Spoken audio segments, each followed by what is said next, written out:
شیطان انسان کو یہ کہہ کر معصیت کی دعوت دیتا ہے کہ وہ اس کا ہمدرد اور خیرخواہ ہے۔ اس نے بابا آدم علیہ السلام سے بھی قسم کھا کر یہی کہا تھا کہ وہ ان کا خیرخواہ ہے۔ وہب بن منبع نے اہل کتاب سے ایک دلچسپ واقعہ روایت کیا ہے جسے ہم آج کی ویڈیو میں بیان کریں گے تاکہ ہم شیطان کے انسان کو گمراہ کرنے کے ایک اور طریقے سے واقف ہو جائیں، پھر آئندہ اس کی اس ہمدردی سے احتیاط کی جائے اور اس کی ہر دعوت کی سختی سے مخالفت کی جائے۔ وہب کہتے ہیں کہ بنی اسرائیل میں ایک عابد تھا، وہ اپنے زمانے کا سب سے بڑا عبادت گزار تھا۔ اس کے زمانے میں 3 بھائی تھے جن کی ایک بہن تھی، وہ اکلوتی تھی۔ اس کے علاوہ ان کی کوئی اور بہن نہ تھی۔ تینوں کو ایک جنگ میں جانے کی نوبت آ گئی۔ ان کی سمجھ میں نہیں آ رہا تھا کہ وہ اپنی بہن کو کس کے پاس چھوڑ کر جائیں اور کون اس کے حق میں قابل اطمینان ہوگا۔ وہب کہتے ہیں چنانچہ انہوں نے اس بات پر اتفاق کر لیا کہ اس کو بنی اسرائیل کے ایک نیک اور عابد شخص کے پاس چھوڑ کر جائیں، وہ ان کی نظر میں قابل اعتماد شخص تھا۔ چنانچہ تینوں اس عابد کے پاس آئے اور اس سے کہا کہ وہ اپنی بہن کو اس کے پاس چھوڑ کر جانا چاہتے ہیں، جب تک وہ جنگ سے نہیں لوٹیں گے وہ اسی کی حفاظت میں رہیں گے۔ عابد نے انکار کر دیا اور ان سے اور ان کی بہن سے اللہ کی پناہ مانگی۔ وہ لوگ اصرار کرتے رہے، بالآخر وہ مان گیا اور کہا کہ اس لڑکی کو میرے کلیسا کے سامنے والے مکان میں لا کر چھوڑ دو۔ وہب کہتے ہیں کہ انہوں نے اپنی بہن کو اس گھر میں لا کر چھوڑ دیا اور چلی گئی۔ ایک زمانہ تک وہ لڑکی اس عابد کے پڑوس میں رہی۔ عابد کھانا لے کر کلیسا کے نیچے اترتا اور کلیسا کے دروازے پر کھانا رکھ کر اوپر چڑھ جاتا اور کلیسا کا دروازہ بند کر لیتا، پھر اس لڑکی کو کھانا لے جانے کے لیے کہتا، وہ آتی اور اپنا کھانا اٹھا لیتی۔ وہب کہتے ہیں کہ شیطان نے اس عابد کے ساتھ فریب شروع کیا، چنانچہ اس کو خیر کی ترغیب دینے لگا اور کہا کہ دن کے وقت لڑکی کا گھر سے نکلنا اچھی بات نہیں، ہو سکتا ہے کہ کوئی اسے دیکھ لے اور اس سے محبت کر بیٹھے۔ اگر تم ہی اس کا کھانا اس کے گھر کے دروازے تک پہنچا دیا کرو تو بڑی ثواب کی بات ہوگی۔ وہب کہتے ہیں کہ شیطان نے عابد سے اتنا اصرار کیا کہ وہ مجبور ہو گیا، چنانچہ کھانا لے جاتا اور لڑکی کے گھر کے دروازے کے پاس رکھ کر چلا جاتا، لیکن اس سے کچھ بات نہ کرتا۔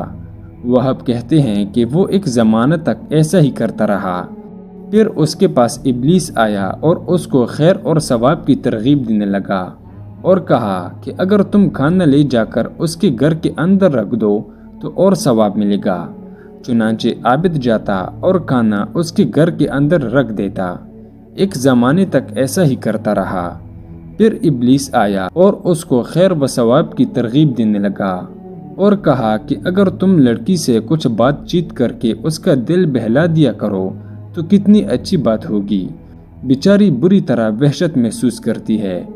ابلیس نے اس سے اتنا اصرار کیا کہ عابد مجبور ہو گیا، چنانچہ وہ ایک زمانے تک اپنی کلیسا کے اوپر سے جھانکتا اور لڑکی سے کچھ بات کر لیتا۔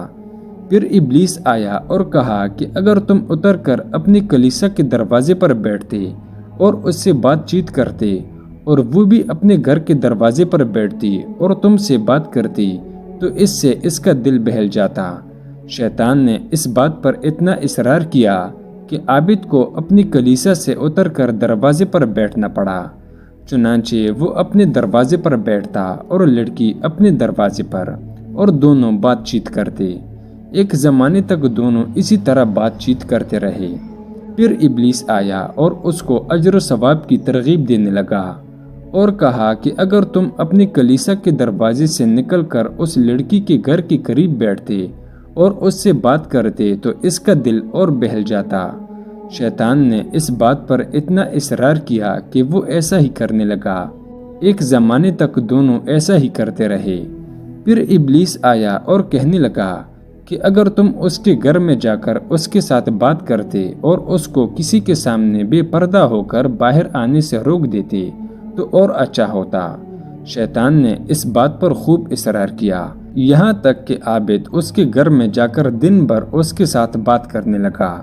جب دن ختم ہو جاتا تو اپنے کلیسا میں آ جاتا۔ پھر ابلیس آیا اور عابد کی نظر میں اس لڑکی کو اتنی حسین شکل میں پیش کرنے لگا کہ وہ بہک گیا۔ چنانچہ اس نے لڑکی کی راند پر ہاتھ مارا اور اس کا بوسہ لے لیا۔ ابلیس عابد کی نگاہوں میں لڑکی کو حسین سے حسین تر بنا کر پیش کرنے لگا، یہاں تک کہ عابد نے اس کے ساتھ ہم بستری کر لی۔ چنانچہ وہ حاملہ ہو گئی اور ایک بچے کو جنم دیا۔ پھر ابلیس آیا اور کہنے لگا، بتاؤ، وہ لڑکی تمہاری بچی کی ماں بن چکی ہے، اگر اس کے بھائی آ جائیں تو تم کیا کرو گے؟ مجھے ڈر ہے کہ وہ تمہیں ذلیل و رسوا کریں گے، اس لیے جاؤ اور اس لڑکی کو ذبح کر کے دفن کر دو۔ وہ لڑکی اس راز کو اس ڈر سے راز ہی رکھے گی کہ کہیں اس کے بھائیوں کو تمہارے ناجائز تعلقات کا علم نہ ہو جائے۔ چنانچہ عابد نے ایسا ہی کیا۔ پھر شیطان نے عابد سے کہا، کیا تم سمجھتے ہو کہ وہ اپنے بھائیوں سے تمہارے تعلقات اور اس لڑکی کو قتل کرنے کی بات چھپائے گی؟ جاؤ، اس لڑکی کو بھی قتل کر کے اس کے بچے کے ساتھ دفن کر دو۔ شیطان اس بات پر اصرار کرتا رہا، یہاں تک کہ عابد نے لڑکی کو بھی قتل کر دیا اور لڑکی کے ساتھ اس کو بھی دفن کر دیا، اور دونوں کے اوپر ایک بڑی سی پتھر کی سل رکھ کر زمین برابر کر دی۔ پھر اپنی عبادت گاہ میں آ کر عبادت میں مصروف ہو گیا۔ جب تک اللہ کی مشیت تھی وہ عبادت میں مصروف رہا، یہاں تک کہ لڑکی کے بھائی جنگ سے واپس ہوئے۔ وہ عابد کے پاس آئے اور اپنی بہن کے متعلق دریافت کیا۔ عابد نے کہا کہ وہ مر چکی ہے اور اس پر ترس کھا کر رونے لگا اور کہا کہ وہ بہت اچھی عورت تھی، دیکھو یہ اس کی قبر ہے۔ اس کے بھائی قبر کے پاس آئے اور اس کی موت پر رونے لگے اور اظہار تعزیت کیا۔ ایک زمانے تک وہ اس کی قبر کے پاس مقیم رہے، پھر اپنے اہل و عیال میں واپس ہو گئے۔ جب رات ہوئی اور تینوں اپنے اپنے بستر پر لیٹ گئے، شیطان خواب میں ان کے پاس ایک مسافر کی شکل میں آیا۔ سب سے پہلے بڑے بھائی کے پاس آیا اور اس سے ان کی بہن کے متعلق پوچھا۔ چنانچہ اس نے اس کو عابد کی بات بتائی کہ وہ مر چکی ہے اور عابد کو بھی اس کا بڑا رنج ہے، اور عابد نے کس طرح قبر کی جگہ بتائی تھی وہ بھی بیان کر دیا۔ شیطان نے اسے جھٹلایا اور کہا کہ عابد نے تم سے تمہاری بہن کے بارے میں سچ نہیں کہا، اس نے تمہاری بہن کو حاملہ کر دیا تھا اور اس کو اس سے بچہ ہوا، چنانچہ اس نے تمہارے ڈر سے لڑکی اور بچے دونوں کو قتل کر کے جس گھر میں وہ رہتی تھی اس کے دروازے کے پیچھے گڑھا کھود کر دفن کر دیا۔ وہ گڑھا گھر میں داخل ہونے والی کی دائیں جانب ہے، جاؤ اور وہ جس گھر میں رہتی تھی اس کے دروازے کے پیچھے دیکھو، جیسا میں نے کہا ویسا ہی ملے گا۔ پھر شیطان منجلے بھائی کے خواب میں آیا اور اس سے بھی ایسا ہی کہا۔ پھر سب سے چھوٹے کے پاس آیا اور اس سے بھی ایسا ہی کہا۔ جب تینوں بیدار ہوئے تو ان میں سے ہر ایک اپنے خواب کی وجہ سے حیرت و تعجب میں تھا۔ تینوں ایک دوسرے کے پاس آئے اور کہنے لگے، میں نے رات میں عجیب و غریب چیز دیکھی ہے۔ ہر ایک نے ایک دوسرے کو اپنا خواب بتایا۔ بڑے نے کہا، اس خواب کی کوئی حقیقت نہیں، ہمیں اپنے کام سے لگنا چاہیے اور اس کو ذہن سے نکال دینا چاہیے۔ چھوٹے نے کہا، باخدا میں جب تک اس جگہ کو جا کر نہ دیکھ لوں یہاں سے نہیں ہٹ سکتا۔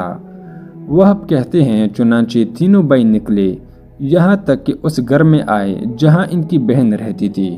دروازہ کھولا اور خواب میں جو جگہ بتائی گئی تھی اس کو کھودا، چنانچہ گڑھے میں اپنی بہن اور اس کے لڑکی کو اسی طرح مقتول پایا جس طرح ان سے کہا گیا تھا۔ انہوں نے عابد سے اپنی بہن کے متعلق پوچھا تو اس نے دونوں کے ساتھ جو کیا تھا اس کے بارے میں ابلیس کی قول کی تصدیق کی۔ چنانچہ انہوں نے عابد کے خلاف بادشاہ کے دربار میں استغاثہ دائر کیا۔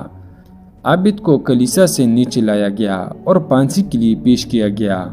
جب اس کو تختہ دار پر چڑھایا گیا تو ابلیس آیا اور کہنے لگا، تمہیں معلوم ہے کہ میں وہی ہوں جس نے تمہیں عورت کی فتنہ میں مبتلا کیا تھا۔ تم نے اس عورت کو حاملہ کر کے اس کو اور اس کے لڑکے دونوں کو قتل کر دیا۔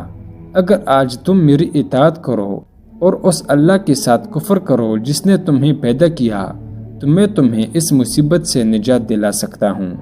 تو عابد اس کی باتوں میں آ گیا اور کافر ہو گیا۔ جب وہ کافر ہو گیا تو شیطان نے اس کو سولی دینے والوں کی سپرد کر دیا، چنانچہ اس کو تختے دار پر چڑھا دیا گیا۔ اس قصے کو مفسرین اس آیت کی تفسیر میں نقل کرتے ہیں۔ اللہ تعالیٰ کا قرآن مجید میں ارشاد ہے، ان کی مثال شیطان کی سی ہے کہ پہلے وہ انسان سے کہتا ہے کہ کفر کر، اور جب انسان کفر کر بیٹھتا ہے تو وہ کہتا ہے کہ میں تجھ سے بری الذمہ ہوں۔ مذکورہ بالا واقعے سے ہمیں شیطان کا لوگوں کو گمراہ کرنے کا ایک حربہ معلوم ہوا، وہ یہ کہ وہ انسان کو ایک ایک قدم آگے بڑھاتا ہے تاکہ اسے تکن اور سستی کا احساس نہ ہو۔ جب وہ اسے ایک معصیت کے کام پر تیار کر لیتا ہے تو اس کے بعد اس سے بڑی معصیت کی طرف لے جاتا ہے، پھر اس سے بھی بڑی کی طرف، یہاں تک کہ سب سے بڑی معصیت تک پہنچا کر ہلاکت و تباہی کی منہ میں دھکیل دیتا ہے۔